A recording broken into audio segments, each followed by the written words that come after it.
Praise the Lord. Greetings to you all in the matchless name of our Lord and Savior Jesus Christ.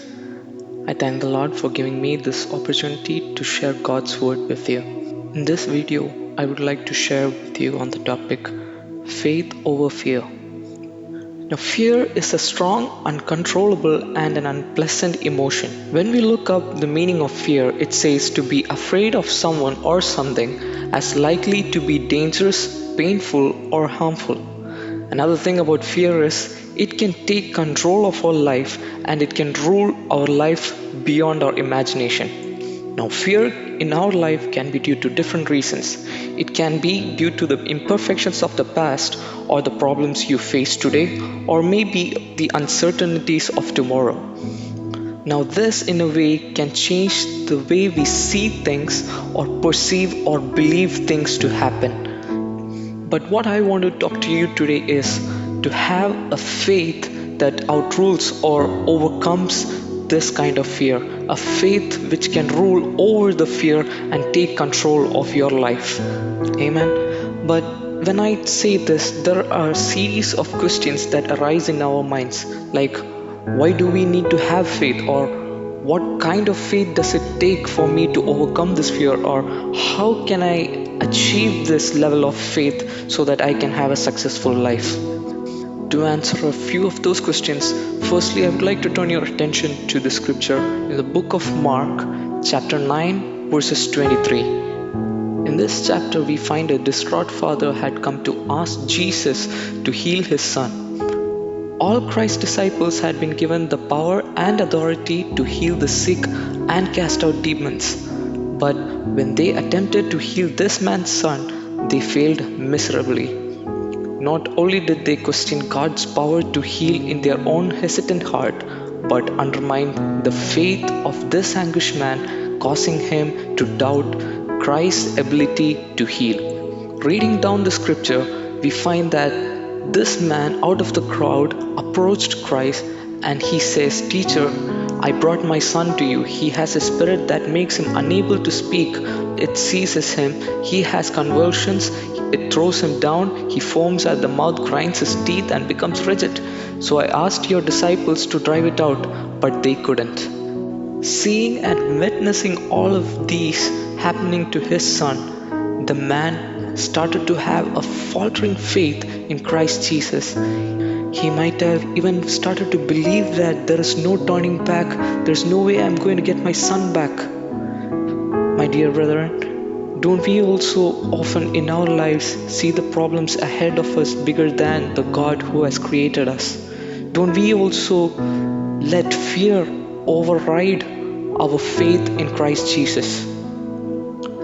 But as we read on, we find Christ's compassionate heart quickly turned to the man and his mute son, and Jesus gently picked up on his faltering faith.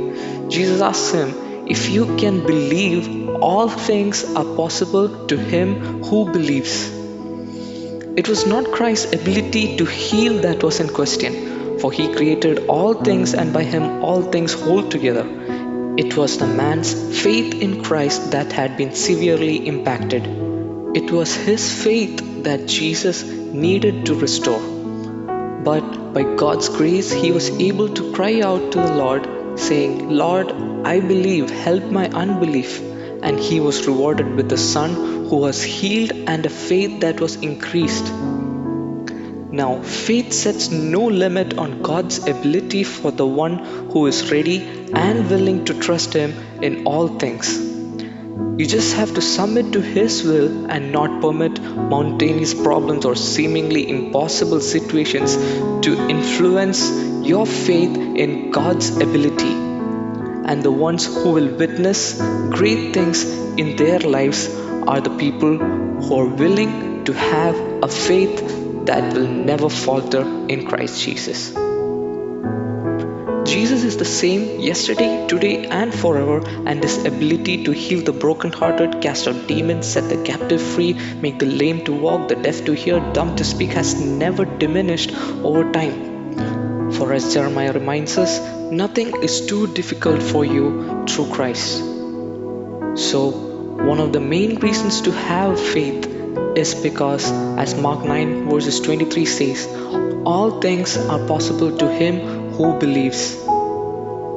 Now that I've answered the question why we need to have a faith, this takes us to our next question. What kind of a faith do I need to have to make all things possible? To have a faith greater than the fear that is in me. When we talk about faith, the first scripture that probably comes into our mind is Hebrews chapter 11 verses 1. There it says, faith is the assurance of things hoped for and the conviction of things not seen. The kind of faith the scripture talks about here is simply having the confidence of the future things that God has promised us.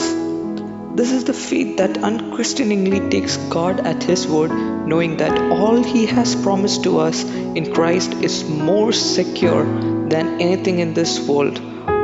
Now, faith is not based on experience nor any calculated through reason. True faith is always anchored on scriptural facts.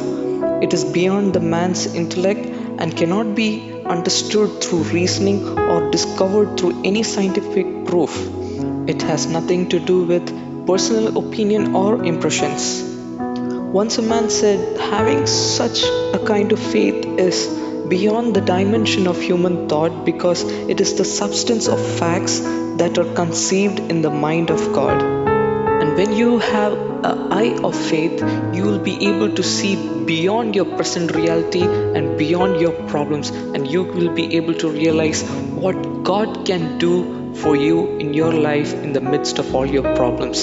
He will show you how you can overcome your fear of tomorrow or the present or the things that are haunting you from your past.